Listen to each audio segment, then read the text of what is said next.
Hello everyone, प्यारे बच्चों। आज की इस वीडियो में हम बात करेंगे क्लास 12th की हिंदी।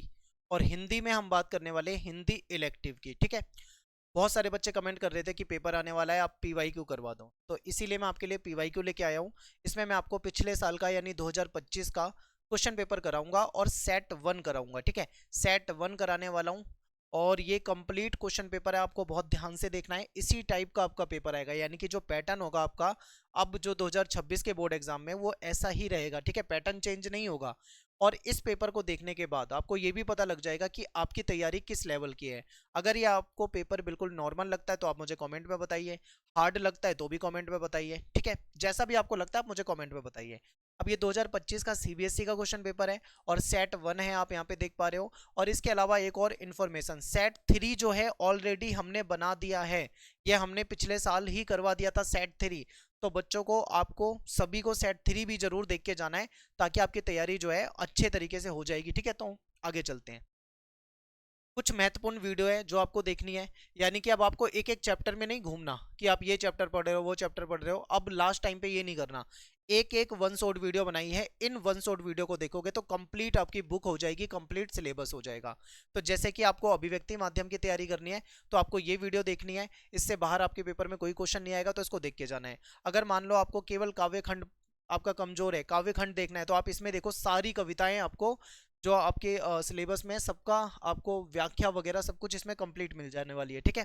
फिर इसके बाद अंतराल की बात करें तो कंप्लीट अंतराल आपकी इस वीडियो में कवर हो जाएगी। सारे क्वेश्चन आपके कवर हो जाएंगे, सारे इंपॉर्टेंट टॉपिक कवर हो जाएंगे। और अंतरा का गद्य खंड जो है, तो कंप्लीट गद्य जो है आपका इस वाली वीडियो से कवर हो जाने वाला है। ठीक है। तो ये आपको बहुत ध्यान से देखना है।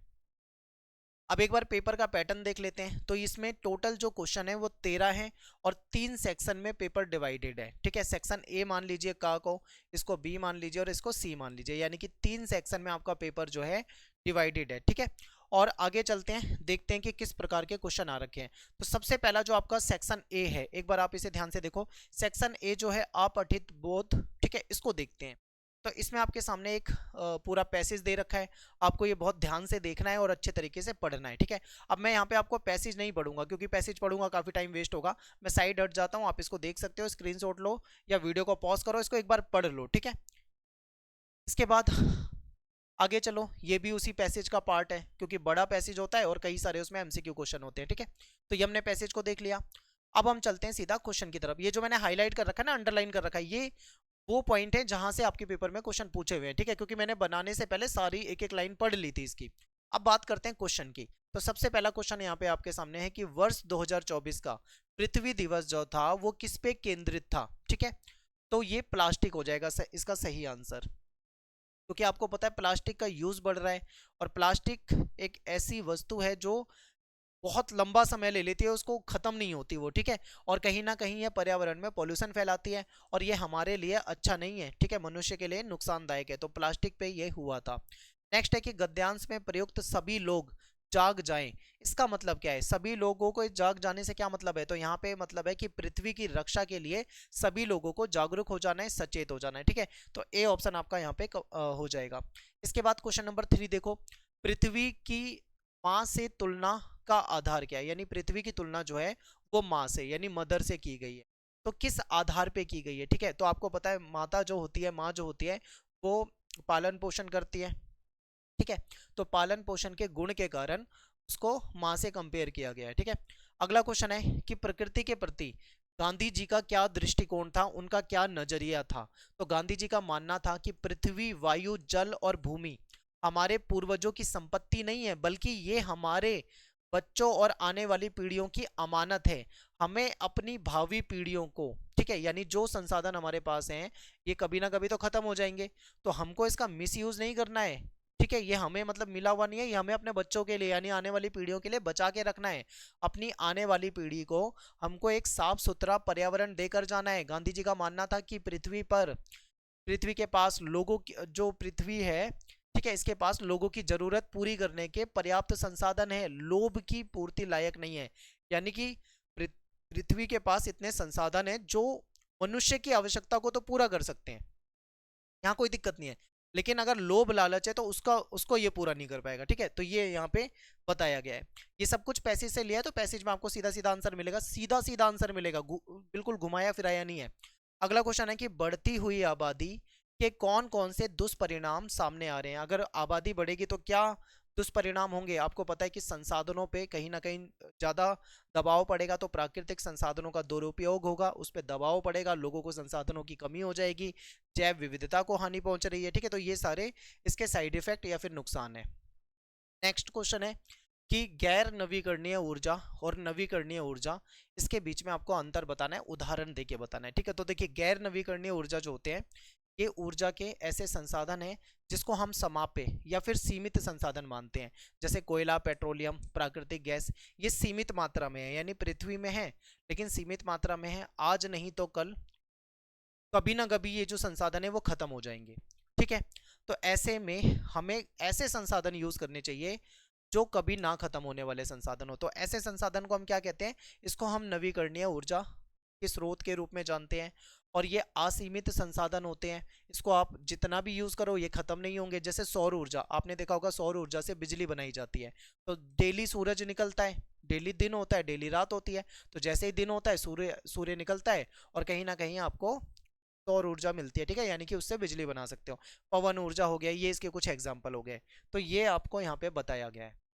अगला प्रश्न है कि प्रकृति की रक्षा प्रत्येक मनुष्य के लिए क्यों आवश्यक है। जो नेचर है, प्रकृति है, इसकी रक्षा हमारे लिए क्यों जरूरी है।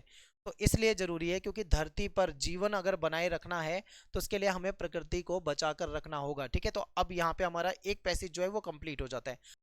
तो चलते हैं अब नेक्स्ट क्वेश्चन पे। देखो अगला जो है आपको वो काव्यांश दे रखा है। अब काव्यांश को आपको बहुत ध्यान से पढ़ना है, यानी कविता को बहुत ध्यान से पढ़ना है, और उसके बाद उससे रिलेटेड जो क्वेश्चन पूछे हुए हैं उसको आपको आंसर करना है। ठीक है, तो देखो ये मैंने एक ही स्लाइड में ले लिया है कविता। आपके क्वेश्चन पेपर में बहुत हो सकता है एक से ज्यादा पेज में मिले, पर मैंने एक साथ आपको एक जगह पे प्रोवाइड करा दिया है। अब एक बार आपको क्या करना है, इस कविता को बहुत ध्यान से देख लेना है, अच्छे तरीके से इसको समझ लो, फिर हम आगे चलेंगे। ठीक है, मैंने आपको और आसान भाषा में समझाने के लिए इसका मतलब लिख दिया है, यानी मीनिंग लिख दिया है। ठीक है, इस कविता का क्या मतलब है। कविता का मतलब ये है कि इस कविता में जो कवि है वो कहता है कि संसार में कोई व्यक्ति चाहे कितना भी बड़ा हो जाए, कितना भी ताकतवर शक्तिशाली क्यों ना हो जाए, अंत में क्या होता है, उसको मिट्टी में ही मिल जाना है, यानी कि पृथ्वी में ही मिल जाना होता है। ठीक है, सोना चांदी जैसी जो कीमती वस्तुएं होती हैं, ठीक है, जब धरती पर गिरती हैं तो धीरे धीरे ये भी मिट्टी में ही धस जाती हैं। बड़े बड़े लोग जो बहुत ताकतवर होते हैं, बहुत सम्मानित होते हैं, प्रतिष्ठा वाले लोग होते हैं, वो भी समय के साथ मिट जाते हैं। इससे ये स्पष्ट होता है कि दुनिया में कुछ भी स्थायी नहीं है। जो आपको आज दिख रहा है कल ये नहीं रहेगा। ठीक है, यानी कुछ भी यहाँ पे परमानेंट नहीं है, स्थायी नहीं है। यदि कोई व्यक्ति शक्तिहीन होकर, निष्क्रिय होकर बैठ जाता है, ठीक है, तो जो परिश्रम नहीं करता है, बैठ जाएगा, थक कर बैठ जाएगा, हार मान लेगा, तो वो व्यक्ति हमेशा नष्ट हो जाएगा। ठीक है, जैसे मिट्टी के छोटे छोटे जो ढेले होते हैं वो भी एक समय में नष्ट हो जाते हैं, उसी तरीके से व्यक्ति जो निष्क्रिय बैठ जाता है वो भी नष्ट हो जाता है। कवि आगे कहते हैं कि मातृभूमि उसी की होती है जो परिश्रम करता है, मेहनत करके आगे बढ़ता है। जीवन में ऊंचा वही उठता है जो मेहनती होता है। जो व्यक्ति लगातार गिरता रहता है और प्रयास नहीं करता, उसके लिए ये भूमि अंत में दाह भूमि बन जाती है। अंत में कवि कहता है कि पृथ्वी उसे भी नीचे की ओर खींचती है, लेकिन वो हार नहीं मानता और ठंडी मंद हवा के साथ साथ आकाश में लहराने की कोशिश करता है। ठीक है, तो ये जो कविता थी इसको मैंने बिल्कुल आसान भाषा में समझा दिया है। अब यहाँ पे हमको क्या करना है, एमसीक्यू क्वेश्चन देखने हैं और उसमें से आंसर करने हैं। तो सबसे पहला क्वेश्चन है कि धसती ही जाती पृथ्वी में बड़ों बड़ों की हस्ती, पंक्ति का आशय क्या है। यानी पृथ्वी में सब कुछ नश्वर है, कुछ भी यहाँ पे परमानेंट नहीं है, कोई कितना भी ताकतवर हो, ठीक है, एक समय ऐसा आएगा जिस समय वो मिट्टी में मिल जाना है। तो यही आपको यहाँ पे बताया हुआ है। अगला है कि शक्तिहीन का क्या हश्न होता है। जो व्यक्ति शक्तिहीन होता है, जो निष्क्रिय होता है, उसका क्या हश्न होता है। ठीक है, तो उसका क्या होता है, उसका अस्तित्व नष्ट हो जाता है। हमने क्या पढ़ा था, जो व्यक्ति थक हार के बैठ जाएगा, शक्तिहीन हो जाएगा, जो प्रयास ही नहीं करेगा वो नष्ट हो जाएगा, तो यहाँ पे उसका अस्तित्व खत्म हो जाएगा। नेक्स्ट है कि कविता के केंद्रीय भाव को दर्शाने वाले कथन हैं, यानी जिसमें हमें कविता के केंद्रीय भाव का पता लगता है। तो एक बार बहुत ध्यान से देखो, संसार में जीने के लिए शक्तिशाली बनना पड़ेगा, हार मानने वालों के लिए मातृभूमि मरण भूमि के समान है। यहाँ सब एक दूसरे के विरोधी हैं, ठीक है। तो यहाँ पे आपका पहला और दूसरा सही है, लेकिन ये तीसरा, यहाँ पे विरोधी ऐसी कोई बात ही नहीं हो रही है कविता के अंदर, ठीक है। तो ये बिल्कुल ही गलत है यहाँ पे। आगे चलते हैं। अगला प्रश्न है कि अपने को विद्रोही कौन और क्यों मानते हैं, ठीक है। तो इसमें बताया गया है पेड़, क्योंकि विपरीत परिस्थितियों को अपने अनुकूल बना लेना इनकी एक मतलब क्षमता है, आप ये मान लीजिए। इस काव्यांश के माध्यम से क्या सीख दी गई है, यानी ये जो काव्यांश है ये हमको क्या सीख देता है। तो इसमें ये बताया गया है कि सत्ता यानी शक्ति जो है, धन जो है, ये सब नश्वर है। आज आपको जो ताकतवर लग रहा है, धनवान लग रहा है, एक समय वो भी नष्ट हो जाना है, कोई परमानेंट तो यहाँ पे है नहीं, ठीक है। शक्तिहीन जो होगा वो तो बिल्कुल ही नष्ट हो जाएगा, ये तो तय है। प्रतिकूल परिस्थितियों में अडिग बने रहना, यानी चाहे सिचुएशन कितनी भी खराब हो जाए, हमें अडिग बने रहना है, हमें धैर्य रखना है, ठीक है, हमें डरना नहीं है।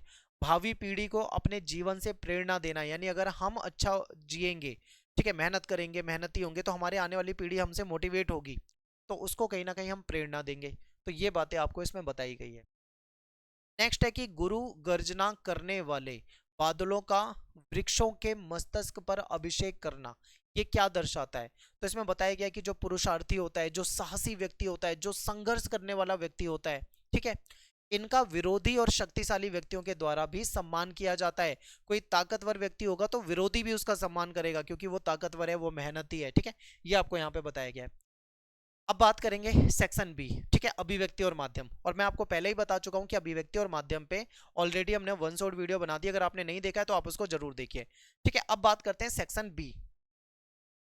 सेक्शन बी में देखते हैं, सबसे पहला 3 क्वेश्चन दे रखे हैं, तीनों आपको करने हैं। तो पहला क्वेश्चन है कि पत्रकारिता की भाषा में जो मुखड़ा होता है, यानी जो इंट्रो होता है, इसका आपको महत्व बताना है, ठीक है, और 20 वर्ड में बताना है, यानी 2 लाइन में बताना है।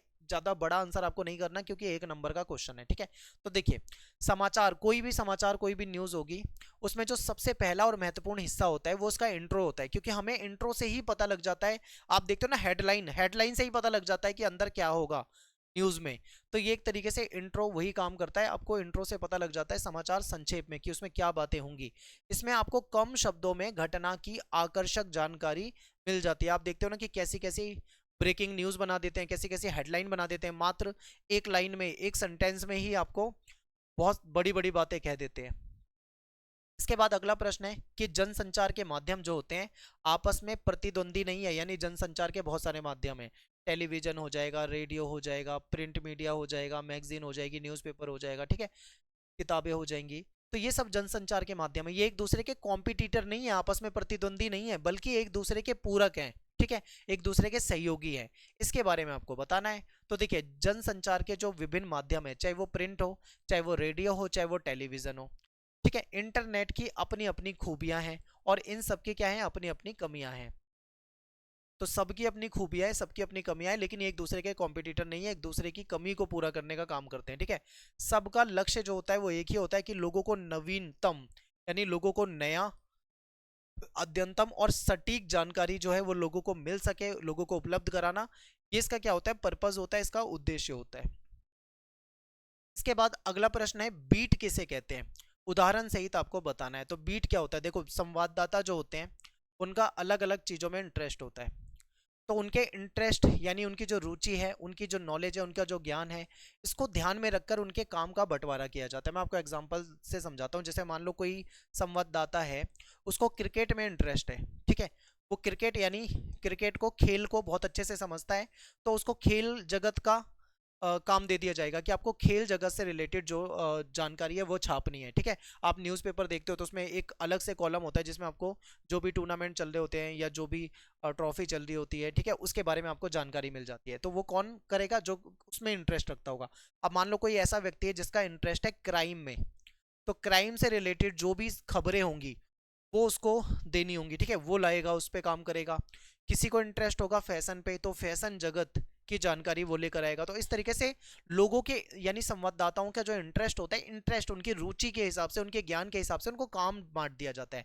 अब आपके सामने एग्जांपल है, जैसे खेल क्षेत्र में रुचि और जानकारी रखने वाला संवाददाता अपने शहर या क्षेत्र में होने वाली जो खेल गतिविधि है उसकी रिपोर्टिंग करेगा, उसके लिए वो जिम्मेदार होगा, जवाब देगा होगा, ठीक है, वही उसमें लिखेगा उसके बारे में।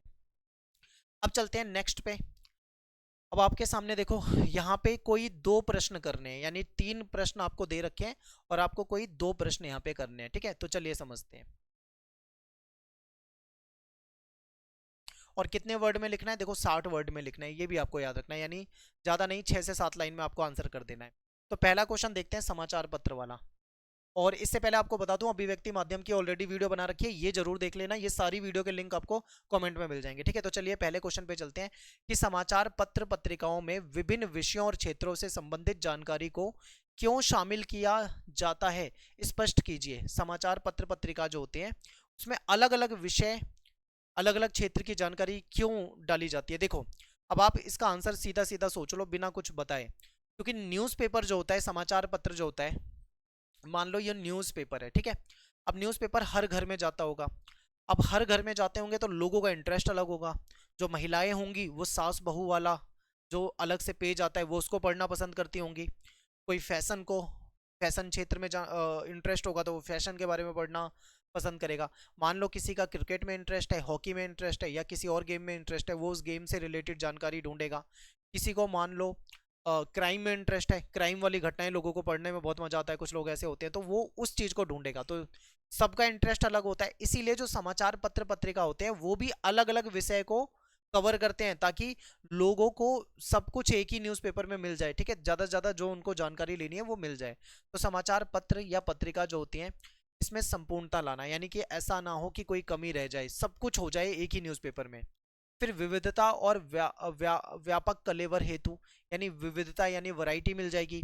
उसमें अर्थव्यवस्था के बारे में भी जानकारी मिलेगी, राजनीति के बारे में भी जानकारी मिलेगी, ठीक है। उसमें क्राइम के बारे में भी जानकारी मिलेगी, उसमें फैशन के बारे में भी जानकारी मिलेगी। हर तरह की जानकारी जो है यहाँ पे मिल जाती है।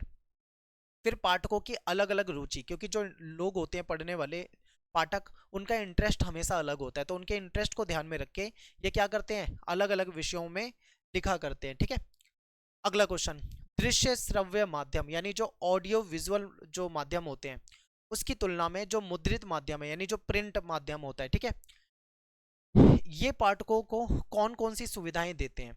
तो आज के समय में अगर हम देखें तो आज के समय में हालांकि जो दृश्य श्रव्य सामग्री है ये भी अवेलेबल है।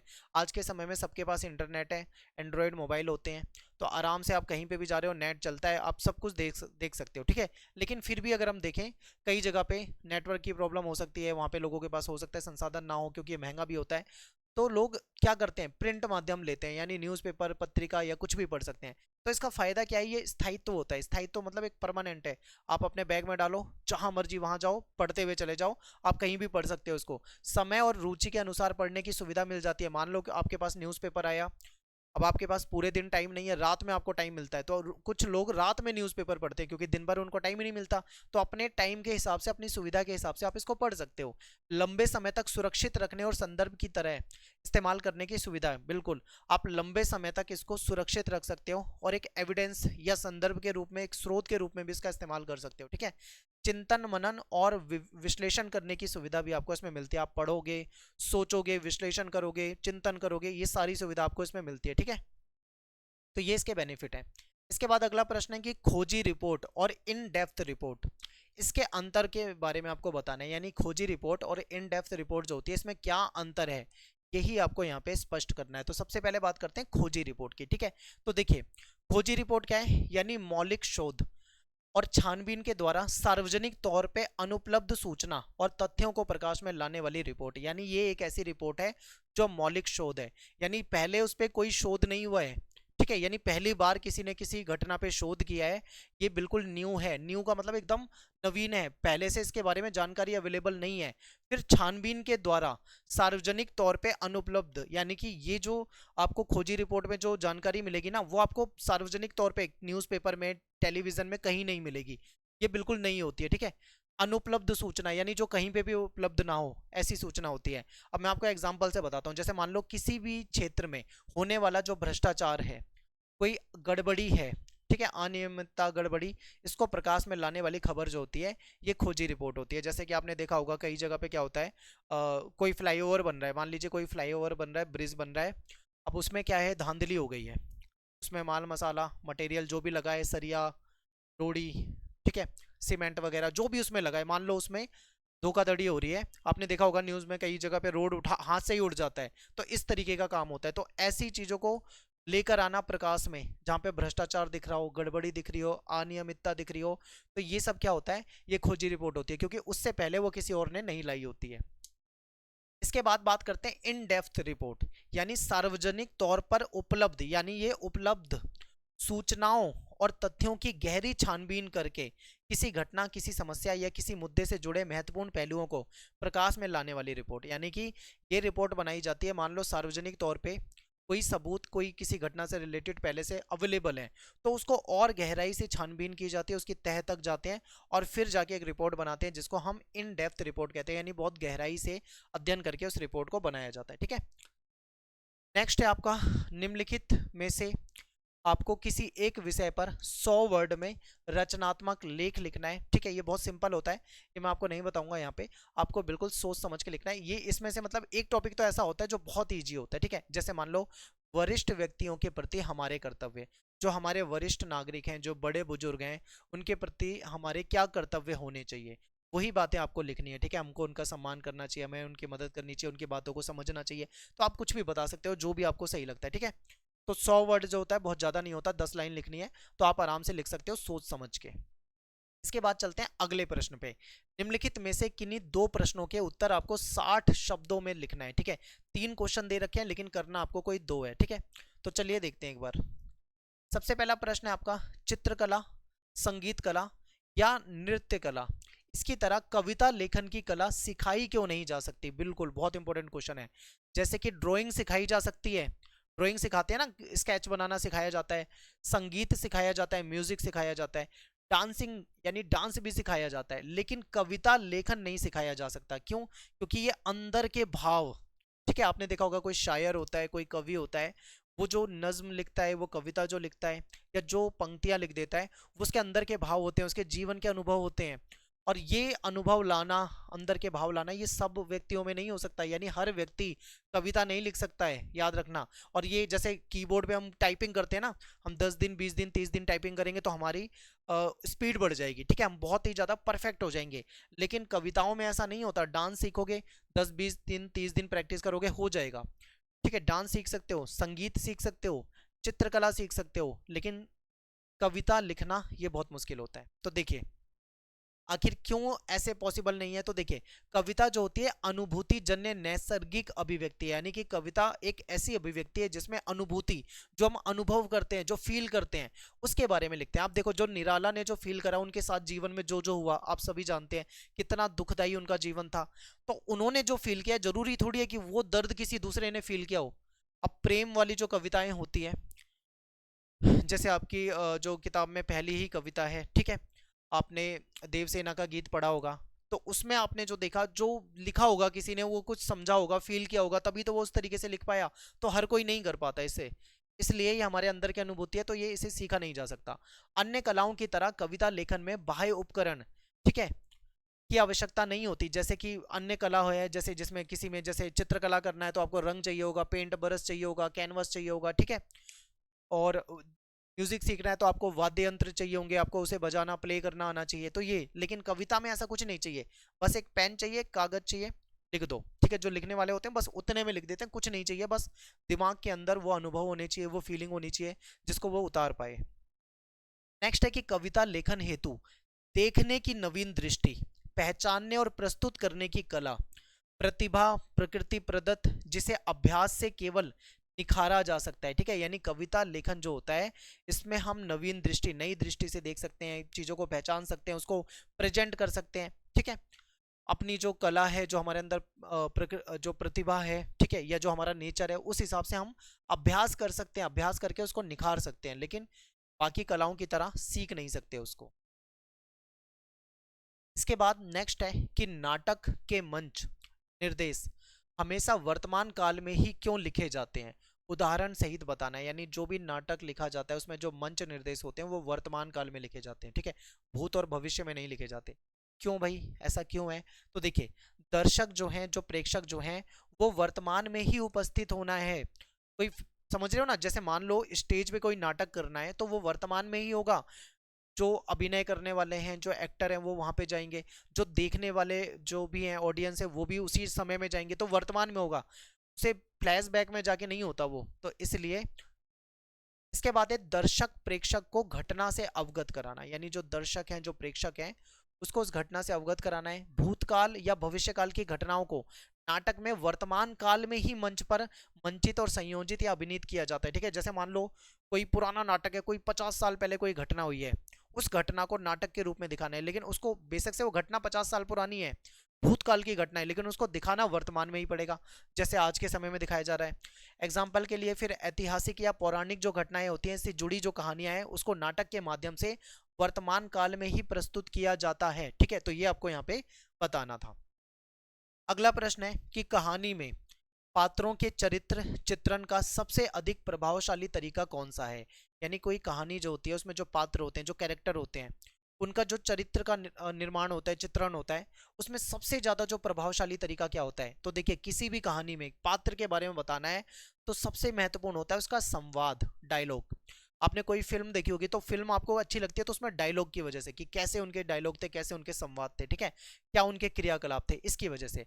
एग्जाम्पल है, जैसे आपने कफन कहानी अगर पढ़ी हो तो कफन कहानी में आपने घीसू और माधव के बीच में जो संवाद होता है, जो उसके बीच में बातचीत होती है, उससे आपको पता लगेगा कि क्या महत्वपूर्ण है वो संवाद। फिर सर्दी में ठिठुरते हुए व्यक्ति को अगर कोई देखे और किसी पात्र को मान लो वो कंबल दे दे, उसको चाय पिलवा दे, तो उससे क्या होगा, लोगों को फील होएगा भाई कि वो मतलब उसके साथ कैसा व्यवहार कर रहा है, उसकी क्या क्रियाकलाप है, क्योंकि संवाद के साथ साथ क्रियाकलाप भी महत्वपूर्ण होते हैं। ठीक है, अगर कोई दयालु व्यक्ति है, किसी के साथ किसी को हेल्प कर रहा है, तो कहीं ना कहीं हम फील करते हैं उस चीज को कि कितना अच्छा काम कर रहा है। ठीक है, कोई किसी को मार रहा है, पीट रहा है, तो उसको देख के हम फील करते हैं, हमें गुस्सा आता है कि मतलब क्यों किसी गरीब को परेशान कर रहा है, क्यों किसी को मार रहा है, तो ये चीजें हैं। तो यही चीजें जो होती है कहीं ना कहीं चरित्र निर्माण में बहुत महत्वपूर्ण होती है। एक मित्र के द्वारा अपनी या दूसरे की समस्या के समाधान के लिए अपने किसी तीसरे मित्र के पास जाना, ठीक है, ये भी एक हो सकता है इसके अंतर्गत संवाद में। इसके बाद आपका ये बी सेक्शन हो गया। अब आपका लास्ट सेक्शन है सेक्शन सी। इसमें आपको जो आपकी पाठ्य पुस्तक है अंतरा प्लस आपकी अंतराल, इस पे आधारित जो क्वेश्चन है वो आपको बताए जाएंगे। ठीक है, सेक्शन सी में आपके ये आ रखे हैं। तो सबसे पहले बात करते हैं, एक काव्यांश है, कविता है, इसको आपको पढ़ना है और इसके जो क्वेश्चन है उसके आंसर करने। तो ये देखकर आपको समझ में आ गया होगा, आपने पढ़ा होगा कौन सी कविता है। ठीक है, अब बात करते हैं क्वेश्चन की, कि राम भरत से रिलेटेड ये जो भी इसमें बातें हैं उसको देखेंगे। कबहू न कीन मोर मन भंगू पंक्ति के माध्यम से राम के प्रति भरत किस विश्वास का परिचय देते हैं। ठीक है, किस विश्वास का परिचय देते हैं। तो इसका आंसर हो जाएगा आपका पहला और तीसरा। ठीक है, इसमें आंसर पहले से लगा हुआ है कि राम उनके आग्रह पर अयोध्या लौट चलेंगे, यानी भरत को ऐसा लगता है कि वो राम के सामने आग्रह करेंगे तो वो वापस अयोध्या आ जाएंगे। ठीक है, इसके बाद क्या था तीसरा, राम उनका मन नहीं तोड़ेंगे, यानी उनकी बात को इनकार नहीं करेंगे कि वो आ ही जाएंगे, ऐसा उनको लगता है। ठीक है, किसको लगता है, भरत को। नेक्स्ट है कि राम की किस प्रकृति, यानी राम का कौन सा वो नेचर है, ठीक है, जिसका वर्णन यहाँ किया गया है। तो राम जो है बड़े ही कृपा पूर्ण है, कृपालु हैं, ठीक है, कृपा करने वाले हैं, इस नेचर को दिखाया गया है। अगला है कि निम्नलिखित कथन और कारण, इसको ध्यान से पढ़ना है। तो भरत ने राम के सम्मुख कभी मुंह नहीं खोला, ठीक है, कभी मुंह नहीं खोलना यानी कि जुबान नहीं लड़ाना।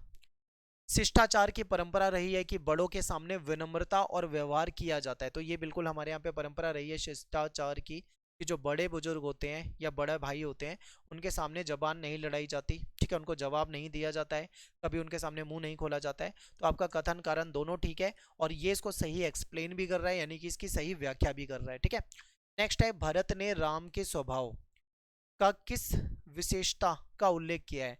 तो इसमें यह बताया गया कि राम जी का जो स्वभाव है वो अपराधी पर क्रोध ना करने की है, यानी अपराधी पे भी वो क्रोध नहीं करते हैं, वो इतने कृपालु हैं।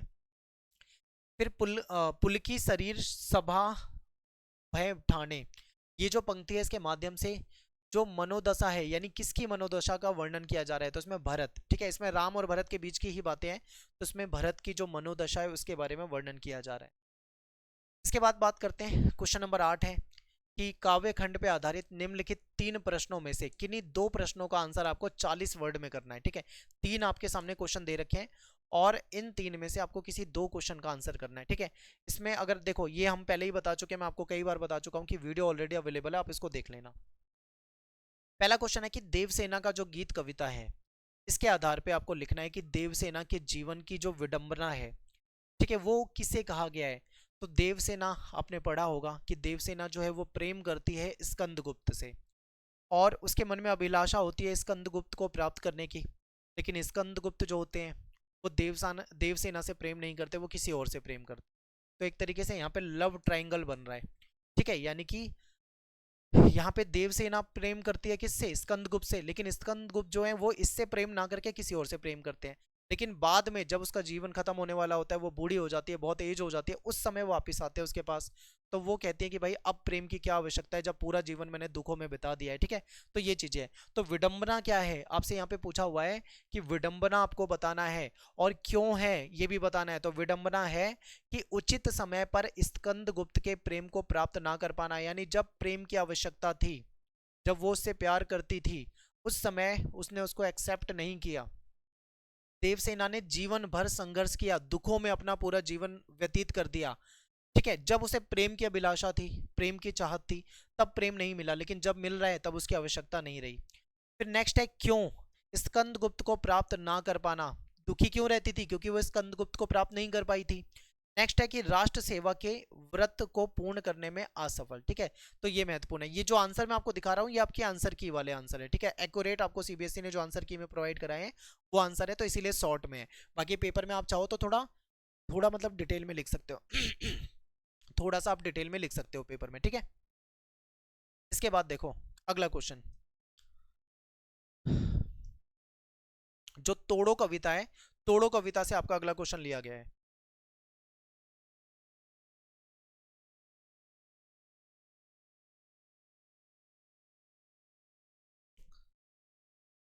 तोड़ो कविता का कवि सृजन का आकांक्षी है, विध्वंस का नहीं, सिद्ध कीजिए, ठीक है। तो तोड़ो अगर आपने कविता पढ़ी है तो तोड़ो का जो मूल है, मूल अर्थ है वो सृजन है, यानी किसी चीज की रचना करना, ठीक है, किसी चीज को बनाना, निर्माण करने से रिलेटेड है। तोड़ो के माध्यम से नव निर्माण की प्रेरणा मिलती है, यानी कि कुछ बनाने की प्रेरणा मिलती है, कुछ नए निर्माण की प्रेरणा मिलती है, ठीक है। मन की बंजर प्रकृति, जो हमारा मन होता है, जो उसमें ऊब होती है, खीज होता है, जो गुस्सा होता है, उसको तोड़ने की बात की गई है, क्योंकि ये सृजन में बाधक है। अगर हम अपने मन में जाति प्रथा, मान लो जाति प्रथा का भेद लेकर बैठे रहेंगे, तो हम कभी भी मतलब एक नहीं हो पाएंगे। या हम अपने मन में किसी भी चीज को लेकर गुस्सा लेके बैठे होंगे, खींच लेके बैठे होंगे, तो कहीं ना कहीं हम कुछ नया सृजन नहीं कर पाएंगे। क्यों, क्योंकि ये बाधक होता है। तो ये आपको इस कविता में बताया गया है, ठीक है। इसके बाद नेक्स्ट है, जो है वह सुग बुगाता, जो नहीं है वो फेंकने लगता। पचकियां, इस पंक्ति को संदर्भ में जो सुग बुगाना और जो पचकिया फेंकना है, इसका क्या मतलब है। तो सुख भुगाने का मतलब यहाँ पे है जागृति से, चेतना से, ठीक है, चेतना का संचार होना, नई उमंग से, संकल्प से, इसका अर्थ है। सुख भुगाने का मतलब क्या है, जागृत, जागृत होना, चेतना का संचार होना, ठीक है, कुछ नई उमंग लेकर आना, कुछ नया करना, नया संकल्प करना। फिर पचखड़ियां फेंकने का क्या मतलब है, पचखड़ियां फेंकना मतलब दुख को दिखा रहा है। नीरसता, नीरसता क्या होता है, जब जीवन में कोई रस ना रह जाए। दुखी व्यक्ति जो हमेशा दुखी रहता है, उसे किसी चीज में कोई इंटरेस्ट ही नहीं रहता, हमेशा मतलब सैड सा रहेगा, तो नीरसता हो जाती है। जड़ता का त्याग करना यहाँ पे, ठीक है। अप्रस्तुत में भी अंकुरण की अभिलाषा, ये बातें हैं पचकड़ियां फेंकने का यहाँ पे। इसके बाद देखो 9वां क्वेश्चन है, काव्यांश आपको दे रखा है एक, और इसमें से कहा है कि किसी एक की साप प्रसंग व्याख्या करनी है, यानी कि ये दे रखा है, अथवा में आपके सामने ये दूसरा दे रखा है, ठीक है। अब इन दोनों में से कोई आपको एक करना है पेपर में, इसकी साप प्रसंग आपको व्याख्या करनी है, ठीक है। तो चलिए देखते हैं, एक बार इसको समझते हैं। तो मैं आपको यह अगहन वाला ये करवा देता हूँ, ये आपका जो मलिक मोहम्मद जायसी वाली जो रचना है, ठीक है, 12 मासा, उसमें से लिया गया है। तो इसको देखते हैं, संदर्भ और प्रसंग को देखते हैं। ये जो पंक्तियां है हमारी, ये मलिक मोहम्मद जायसी के द्वारा जो पद्मावत लिखी गई है, ठीक है, उसका पद्मावत जो इनका महाकाव्य है, उसमें उसमें जो 12 मासा है, उसमें से ये पंक्तियां ले रखी है, ठीक है। और ये जो पंक्तियां हैं इसमें जायसी के द्वारा नायिका, जो नायिका है उसका जो विरह अवस्था है उसको दर्शाया गया है, यानी कि बहुत ही मार्मिक रूप से, यानी बहुत ही इमोशनल, रुला देने वाला इस तरीके से दिखाया गया है कि वो अकेली है, बहुत ही ज्यादा दुखी है, कहीं ना कहीं अपने नायक को याद कर रही है, ठीक है, और उसको याद करके वो दुखी रहती है, रोती रहती है। तो यहाँ पे बात है, दो महत्वपूर्ण कैरेक्टर है, एक है रानी नागमती और दूसरे हैं राजा रतन सिंह, ठीक है। तो ये प्रेम करते हैं, और ये कहीं ना कहीं अकेला फील कर रही हैं। तो उसी के बारे में आपको इस कविता में बताया गया है। तो चलिए इसको समझते हैं थोड़ा सा। अगहन देवस घटा, ठीक है, घटा निसी बाड़ी, दूबर दुख सो जाई किमी काड़ी। यानी जायसी इसमें कहते हैं कि अगहन का जो महीना होता है, जो नवंबर दिसंबर का महीना होता है, जो सर्दी का महीना होता है, ठीक है, ये जो महीना होता है इसमें ठंड होती है और दिन क्या होने लग जाते हैं, छोटे होने लग जाते हैं। तो दिन छोटे होते हैं तो रातें क्या हो जाती है, लंबी हो जाती हैं। तो नागमती के लिए लंबी जो रातें हैं वो काट पाना बहुत मुश्किल है, बहुत दूभर है, रातें नहीं कट रही है, वो अकेली है, अकेलापन फील कर रही है, ठीक है। तो वो कहती है कि वियोग का ये असह दुख अब कैसे काटा जाए। यानी ये जो वियोग का दुख है, वियोग का मतलब होता है जुदाई, ठीक है, यानी बिछड़ना, किसी से दूर है वो। तो ये जो दुख है ये कैसे काटा जाए, इसके बारे में वो बताती है और दुखी होती है, ठीक है। इसके बाद नेक्स्ट हमारी लाइन है वो है पंक्ति, अब धनी देवस बिरह भा राती, जरे विरह जो दीपक बाती। यानी विरहणी जो नागमती है, जो विरह की आग में तप रही है, जो दुखी है, जो वो कहती है कि अब दिन भी वियोग के कारण रात के समान अंधकार में और कष्टकारी हो गए। यानी जिस प्रकार से रात लंबी है, दूभर है, काटे नहीं कटती है, उस तरीके से तो अब मेरे जीवन में दिन भी हो चुके हैं। यानी वो दुखी है, अपने दुख को यहाँ पे बता रही है कि आगे चलिए, वह विरह की अग्नि में इस प्रकार जल रही है जैसे दीपक की बत्ती रात भर जलती रहती है। जिस तरीके से रात भर दीपक की बत्ती जलती है उसी तरीके से वो विरह की आग में जल रही है। यानी अपने जो प्रेमी है उसका, ठीक है, वो उससे मिलना चाहती है और मिल नहीं पा रही है, इसीलिए उसको ये तकलीफ हो रही है। आई होप आपको समझ में आ रहा होगा अच्छे से, ठीक है। तो ये यहाँ पे जो जायसी जी है उन्होंने ये कविता लिखी है, ये लाइनें लिखी है। आगे चलते हैं। आगे कहा जा रहा है कि कांपा हिया जनावा सीरू, तोपे जाई होई संग पी। यानी सर्द हवाओं के कारण, ठंडी हवाएं चल रही है, उसका जो हृदय है, दिल है, वो कांप रहा है, ठीक है। ठंडी हवाएं, सर्दी का महीना है, नवंबर दिसंबर की बात चल रही है, बहुत कठोर ठंड होती है इस समय में, और उन्हें अत्यधिक शीत ठंड का अनुभव हो रहा है, ठीक है, बहुत ज्यादा ठंड फील हो रही है क्योंकि वो अकेली है। नागमती कहती है कि ये कंपकपी और ठंड तभी जा सकती है जब उनके पीयू यानी उनका जो पिया है, ठीक है, उनका प्रियतम है, वो उनके साथ हो। अगर वो उनके साथ होगा तो उसके पास कोई हीटर वगैरह होगा तो वो उसको गर्मी दे देगा, ठीक है, ये कहना चाह रहे हैं वो इनडायरेक्टली। उनके सानिध्य के बिना ये ठंड जानलेवा लगती है, यानी उनके बिना, उनके साथ के बिना तो ये ठंड जो है वो जानलेवा लगती है, ठीक है। ऐसा यहाँ पे कहा जा रहा है। इसके बाद है कि घर घर चीर रचा सब काहूं, मोर रूप रंग ले ना जाऊं। चीर का मतलब यहाँ पे कपड़ों से, वस्त्र से, ठीक है। तो देखिए, जब सर्दी आती है, ठंड आती है, तो क्या करते हैं लोग, अपने घर में जो गर्म कपड़े होते हैं वो निकालना शुरू कर देते हैं, ठीक है। तो देखिए, सर्दियों के आते ही जो घर में स्त्रियां होती हैं वो नए और सुंदर वस्त्र, जो मतलब जो सर्दी वाले वस्त्र होते हैं, स्वेटर या जो भी है ऊनी वस्त्र है, वो पहनकर सज धज रही हैं, ठीक है, सज धज रही हैं। लेकिन नागमती कहती है कि मेरा सारा जो रूप है, मेरा जो सौंदर्य है, मेरी जो खूबसूरती है, ठीक है, निखार है, वो मेरे नाहू यानी मेरे नाथ अपने साथ ही ले गए। यानी मेरी जो खुशी है, मेरा जो निखार है, मेरा जो रूप रंग सौंदर्य है, वो सब मेरे जो प्रियतम है वो अपने साथ ले गए हैं। अब उनके बिना सजना संवरना सब व्यर्थ लगता है, क्योंकि भाई उसको सजना संवरना किसके लिए है, अपने प्रियतम यानी नायक के लिए। अब नायक उसके पास है नहीं तो वो किसके लिए सजेगी संवरेगी, यही बातें आपको यहाँ पे बताई गई है, ठीक है। आगे चलते हैं, आप बात करते हैं काव्य सौंदर्य की। तो काव्य सौंदर्य में दो तीन बातें आपको लिखनी है। सबसे पहले लिखना है भाषा, ये ठेठ अवधि भाषा का प्रयोग किया गया है, ठीक है। छंद की बात करें तो दोहा चौपाई छंद है, और उपमा और रूपर अलंकार का यूज किया गया है, जैसे जरे बिरह जो दीपक बाती, यानी कंपेयर किया गया है, ठीक है। उपमा अलंकार यानी जो जिस तरीके से दीपक की बाती जलती है उसी तरीके से मैं भी जल रही हूँ, ये बताया गया है। दीपक से तुलना की गई है। रस, इसमें वियोग, ठीक है, वियोग श्रृंगार रस की प्रधानता है। इसमें प्रेम दिख रहा है, इसमें जुदाई दिख रही है, दर्द दिख रहा है, ठीक है। यहाँ पे नायिका जो है वो विरह की वेदना की पराकाष्ठा पे है, यानी बिल्कुल एक्सट्रीम लेवल पे पहुंच गई है, जहां पे वो बर्दाश्त नहीं कर पा रही है दूर रहना। तो ये बताया गया है। फिर भाव की बात करें तो इसका क्या भाव है, तो जायसी जी जो है इन्होंने प्रकृति के माध्यम से नायिका की जो मानसिक दशा है उसका सजीव चित्रण किया है, ठीक है, प्रकृति के माध्यम से। तो ये बहुत महत्वपूर्ण। नेक्स्ट है क्वेश्चन नंबर 10th। अब इस गद्यांश को बहुत ध्यान से देखो, इसमें से कुछ क्वेश्चन पूछे हुए हैं, आंसर मैंने लगा दिए ताकि ज्यादा टाइम ना लगे, ठीक है। डायरेक्ट आपको बताते हुए चलूंगा क्योंकि पेपर सिर पे है और इतना टाइम नहीं है कि एक एक चीज को पढ़ के एक्सप्लेन करें।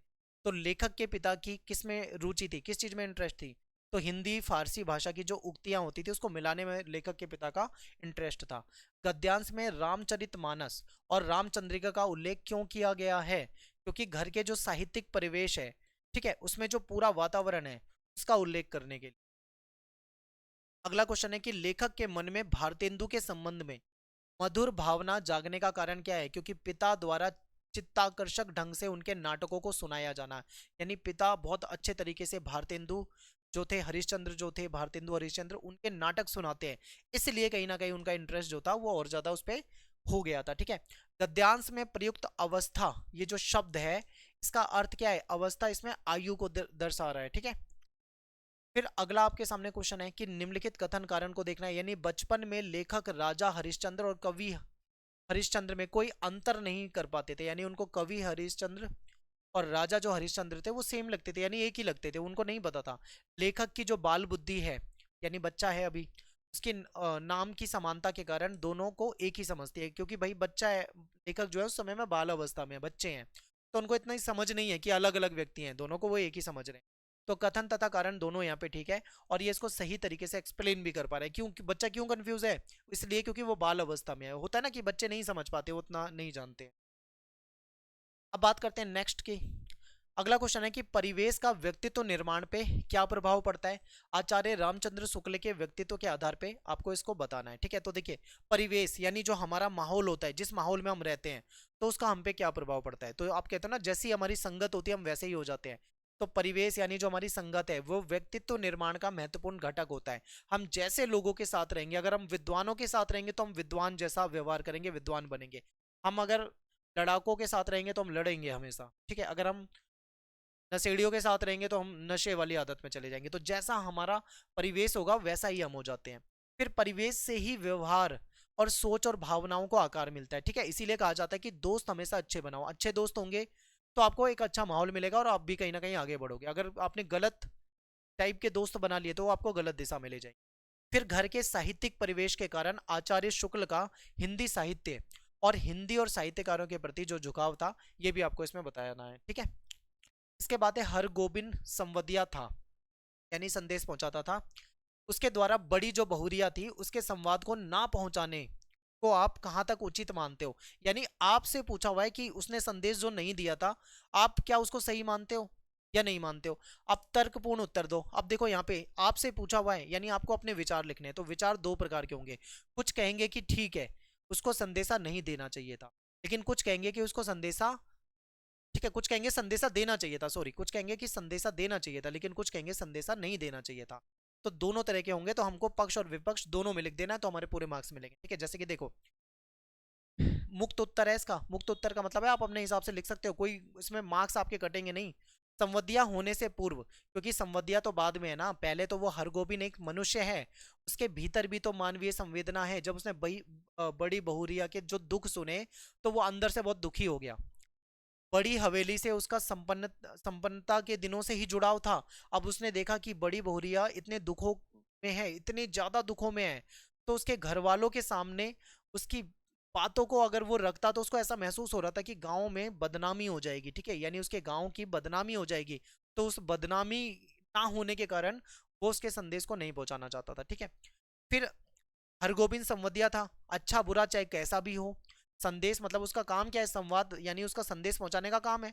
अब संदेश अच्छा हो चाहे संदेश बुरा हो उसको पहुंचाना चाहिए, आप तो ये कहोगे, तो आप यहाँ पे भी बता सकते हो, यानी उसकी जिम्मेदारी है, उसको पहुंचाना चाहिए था, चाहे संदेश अच्छा हो चाहे बुरा हो। नेक्स्ट, विस्थापन के विरोध में पेड़ों का सूखना क्या बताता है, जहां कोई वापसी नहीं, पाठ के आधार पे बता। ठीक है, तो देखिए प्रकृति जो होती है मनुष्य की सहचरी होती है, सहचरी मतलब हमारे साथ ही चलती है। अगर आप सोचोगे मनुष्य खत्म हो जाए, ठीक है, प्रकृति मतलब, या फिर आप सोचो कि प्रकृति को खत्म कर दे, सारे पेड़ काट दे, नदियों को दूषित कर दे, तो मनुष्य भी नहीं जी पाएगा।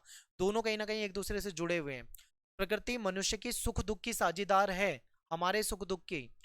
मनुष्य के उजड़ने पर पेड़ों को भी अकेलेपन का भय और उदासी होता है, क्योंकि भाई मनुष्य उजड़ जाएंगे तो पेड़ भी कहीं ना कहीं उदास हो जाएंगे, उनको भी भय होगा उजड़ने का।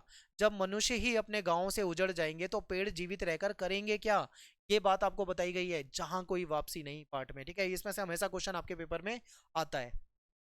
अब नेक्स्ट पे चलते हैं। अब आपके सामने एक और क्वेश्चन है, ये आपके सामने गद्यांश है, ठीक है, इसकी आपको सप्रसंग व्याख्या करनी है। और ये वही बड़ी बहुरिया वाला जो अभी हमने पढ़ा था ना क्वेश्चन, उसमें से है। एक बार आप इसको ध्यान से देख सकते हो, वीडियो को पॉज करके पढ़ लो, मैं आपको सीधा क्वेश्चन में ले चलता हूँ, संदर्भ बताता हूँ। देखो ये जो पंक्तियां है हमारी, जो अंतरा भाग 2 है, इसमें जो संवदिया जो पार्ट है, ठीक है, इसमें से लिया गया है। और लेखक जो है ये फणीश्वर रात रेणु है, ठीक है। प्रसंग की बात करते हैं। इस अंश में जो बड़ी बहुरिया थी, इसकी जो दयनीय स्थिति थी, उसका चित्रण बहुत ही मार्मिक रूप से किया गया, यानी इमोशनल, रुला देने वाला चित्रण यहाँ पे मिलता है। हवेली की प्रतिष्ठा और संपन्नता खत्म हो चुकी है, घर के पुरुष जो थे उनकी मृत्यु हो गई है, और बाद में जो बड़ी बहुरिया है वो अकेली रह गई है, दाने दाने के लिए मोहताज है, गरीबी में जी रही है, उसके पास खाने के लिए भी। इसी हताशा में वो अपने माई के संदेश भेजना चाहती है। हरगोविंद जो संवदिया है उसको बुलाती है कि भाई मेरे साथ ये दुख हो रहे हैं, मेरे संदेशों को वहां पहुंचा दे। अब बात करते हैं व्याख्या। जब हरगोविंद हवेली पहुंचता है और उनके दुख को सुनता है, ठीक है, जब वो अपना संदेश सुनाती है तो उसकी आंखों में आंसू आने लगते हैं, वो बहुत दुखी हो जाता है, उसका गला जो है वो रूंध जाता है, रोने सा हो जाता है। और वो कहती है कि उनकी सहन शक्ति अब जवाब दे चुकी है, ठीक है, यानी कि जो बहुरिया है वो अपने दुख में बता रही है, और उसको देखकर वो जो हरगोबिन है वो भी दुखी हो जाता है उनका, मतलब उसके हालात को देखकर। वो अपनी माँ को संदेश भेजती है कि यहाँ भूखी मर रही है, केवल बथुआ का साग जो है उसको खाती है और जीवित रहती है। आगे कहती है कि अपने मायके में आ जाएगी, भाइयों की नौकरानी बनकर रहेगी, बच्चों का जूठन खा लेगी, एक कोने में पड़ी रहेगी, लेकिन अब इस हवेली में कष्ट को नहीं सह पाएगी, ठीक है, यानी उसको बुला लो यहाँ पे। यदि माँ मुझे यहाँ नहीं ले जाएगी तो मैं किसी दिन गले में अपने जो घड़ा है वो बांध कर पोखर में डूब जाऊंगी, ठीक है। तो ये इस तरीके से यानी बताती है कि उसकी हताशा दिखा रही है कि वो बिल्कुल आत्महत्या करने वाली स्थिति में पहुंच चुकी है, इतने बुरे उसके हालात हैं। वो अपने दुख को बताती है हरगोबिन के सामने, हरगोबिन भी इमोशनल हो जाता है और उसके दुख को देखकर काफी दुखी हो जाता है। विशेष क्या है, विशेषता इसमें है कि मार्मिकता, यानी बड़ी बहुरिया की जो पीड़ा है, जो दर्द है, जो विवस्था है, जो तकलीफ है, वो इमोशनल कर देती है, ठीक है, भावुक कर देती है। सामाजिक स्थिति की बात करें कि गांव की जमींदारी व्यवस्था जो है वो पतन हो चुका है। उसके बाद महिलाओं की दुर्दशा को बताया गया है। भाषा शैली की बात करें तो भाषा बिल्कुल सिंपल सरल है, स्वाभाविक है, आंचलिकता, यानी इसमें रीजनल टच आपको देखने को मिलेगा, ठीक है, जैसे मतलब कोई जो क्षेत्र होता है उस क्षेत्रीय टच मिलेगा आपको। संवदिया का चरित्र, हरगोबिंद की संवेदनशीलता यहाँ उभर कर आती है कि वो हवेली की लक्ष्मी को इस हाल में देखकर बहुत ज्यादा दुखी हो जाता है और संदेश को पहुंचाने से कतराने लगता है, ठीक है। नेक्स्ट, अब 13वां क्वेश्चन है। अब यहाँ पे आपको कोई 2 क्वेश्चन करने हैं और 100 वर्ड में आंसर करना है, ठीक है। तो चलिए देखते हैं। और इसके लिए हमने अंतराल आपकी पहले से बना रखी है, अंतराल आप एक बार जरूर देख लेना ये वीडियो। अब बात करते हैं सूरदास की झोपड़ी वाले क्वेश्चन की। तो सूरदास की झोपड़ी पाठ में संदर्भ में जो सच्चा खिलाड़ी है इसकी पहचान बताते हुए आपको उदाहरण सहित सिद्ध करना है कि सूरदास का जीवन जो है वो एक संग्राम, ठीक है, एक संग्राम की तरह है और वो संग्राम का सच्चा खिलाड़ी है। तो पहचान, सबसे पहले आपसे सच्चे खिलाड़ी की पहचान पूछी गई है। तो सच्चे खिलाड़ी की पहचान में आप बता सकते हो कि हार जीत से विचलित ना होना, सब कुछ चला गया लेकिन फिर भी दुखी नहीं है, हार जीत के प्रति संभाव है उसके अंदर, ठीक है, एक जैसा भाव है, चाहे हारे चाहे जीते फर्क नहीं पड़ता। जीत के लिए पुनः प्रयास करना, ठीक है, चाहे 100 बार झोपड़ी कोई जला देगा 100 बार बना लेगा, ऐसी मतलब उसके अंदर भावना है, ठीक है, बार बार प्रयास करेगा। फिर उदाहरण से पूछा हुआ है तो झोपड़ी के नष्ट हो जाने पर भी वो दोबारा बनाने का संकल्प करता है, कहता है 100 बार अगर जाएगी तो 100 बार करूंगा, 100 लाख बार अगर कोई जला देगा तो मैं 100 लाख बार भी अपनी झोपड़ी बनाऊंगा। पोटली ना मिलने पर पुनः पैसे कमाने की निश्चय करना है, यानी पोटली नहीं मिली कोई बात नहीं, गया सो गया, मैं दोबारा पैसे कमा लूंगा, ठीक है, दुखी नहीं है उस चीज को लेकर। दोनों हाथों से झोपड़ी की राख उड़ाते हुए विजय गर्व से भर उठना, तो ये इसकी विशेषता को बताता है। अगला है बिस्कोहर की माटी जो पाठ है, इसमें से आपको जो उसमें ग्रामीण जीवन के बारे में जो वर्णन किया गया है वो बताना है। तो गांव का शहरों की तरफ सुविधा युक्त ना होकर प्रकृति पर अधिक निर्भर होना, यानी गांव जो है शहरों जैसा नहीं है, शहरों में सुविधा ज्यादा है लेकिन गांव जो होता है वो प्रकृति पे, नेचर पे निर्भर है। गांव में प्रकृति के कोमल और कठोर दोनों रूप जो है, एक और मनोहरी चांदनी रात है तो रंग बिरंगे फूल देखने को मिलते हैं, वर्षा का सौंदर्य देखने को मिलता है, तो दूसरी ओर गांव में बाढ़ भी है, सूखे भी हैं, कीड़े मकोड़े, सांप बिच्छू का डर भी है, यानी एक तरफ अच्छी चीजें भी है तो एक तरफ बुरी चीजें भी गांव में है। चिकित्सा के लिए प्रकृति पे निर्भर होते हैं, उतनी चिकित्सा सुविधा नहीं है गांव में। लोगों के बीच में पारस्परिक लगाव होता है, एक दूसरे से मिलजुल कर रहते हैं, ठीक है। तो यहाँ पे अपना ये पेपर खत्म हो जाता है। इसी साल का यानी 2025 का ही हमने सेट 3 भी करा रखा है। ये वीडियो है सेट 3 की, लिंक मैं आपको दूंगा कमेंट में, आप कमेंट में जाइए, वहां पे आपको लिंक मिलेगा, आप सेट 3 देख सकते हो। मोस्टली क्वेश्चन सेम होते हैं, कुछ क्वेश्चन डिफरेंट हो सकते हैं, तो आपको एक बार देख लेना है, ठीक है, तो आपको पता लग जाएगा। इसके बाद आपके लिए 2024 का पेपर लेके आऊंगा, बहुत ध्यान से आपको देखना है। मिलते हैं आपसे नेक्स्ट वीडियो में। Thanks for watching. जय हिंद, जय भारत। वीडियो पसंद आए तो लाइक कर देना, कमेंट कर दो, शेयर कर दो, और नेक्स्ट वीडियो में आपसे मिलते हैं।